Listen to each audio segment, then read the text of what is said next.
Still taking the bus? My brother said it loud enough for the whole table to hear. Laughter broke out around me. Forks clinked. My father shook his head, amused. My mother sighed, embarrassed not for me, but for the fact that I dared to exist in their polished world without the gloss they demanded. I didn't answer. I chewed my food, swallowed, and smiled. That was my mistake once, answering, explaining, defending myself.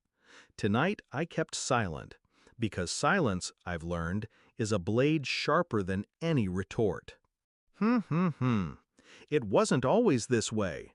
I used to be the disappointment, the one without the promotion, without the house, without the designer clothes. The one who still took the bus while my siblings drove shiny cars bought half with my father's help. When I struggled, they mocked. When I succeeded, they minimized. And the cruelest betrayal? It wasn't just their words. It was how they made me believe I was less. How they laughed at my empty pockets without ever seeing how much of their success was built on my quiet sacrifices, covering their debts, loaning money that was never repaid, picking up the pieces they left behind. I had given them my loyalty. They gave me their scorn. The last time I asked for help, a small loan after my landlord raised the rent, my father's words cut deeper than my brother's mockery ever could. We don't invest in failures. Failures? That was how they saw me. Not as family, not as blood, as a cautionary tale they could laugh at over roast dinners.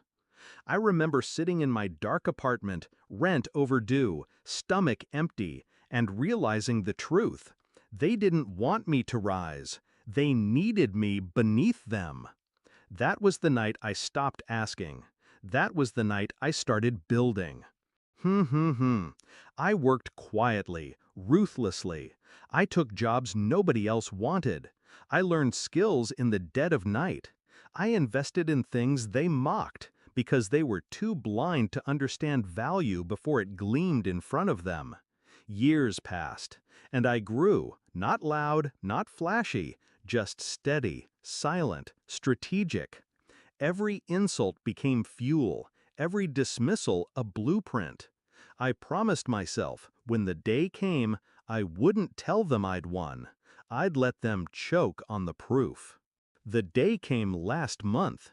I walked into a dealership, paid cash, not for the car they expected me to drool over, no, for something impossible for them to ignore, a machine that whispered luxury and screamed power.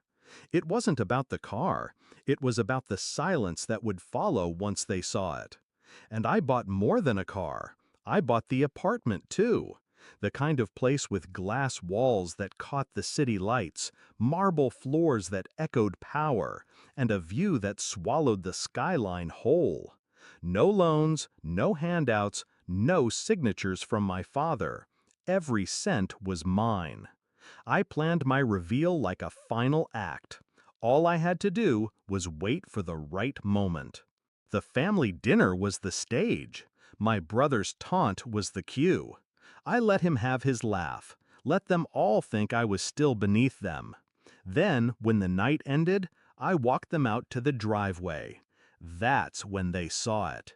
Parked beneath the dim light, gleaming black, every curve radiating quiet authority. The laughter stopped. My father's voice cracked first. It costs at least $250,000. I smiled, calm, controlled.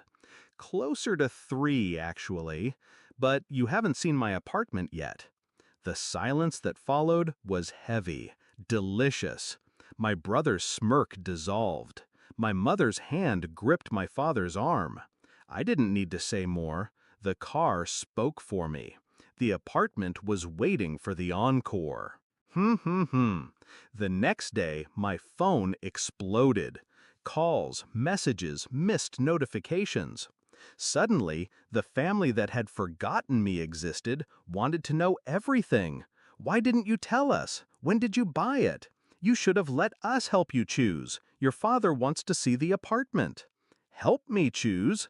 See the apartment? Now they want it in when all they ever gave was out?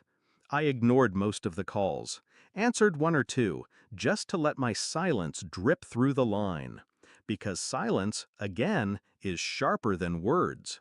And when my father's number appeared on the screen for the 5th time, I finally picked up.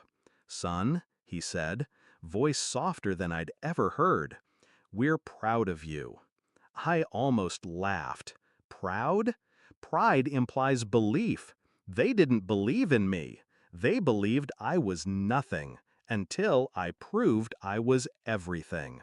So I gave him my final line. Quiet, sharp, irrefutable. "No, Dad, your surprise." Then I hung up. I drive that car every day, not for speed, not for luxury, but for the silence it brings when people who once mocked me see me glide past. And in the reflection of the glass walls of my apartment, I see the truth. I didn't win because I proved them wrong. I won because I stopped needing to prove anything at all.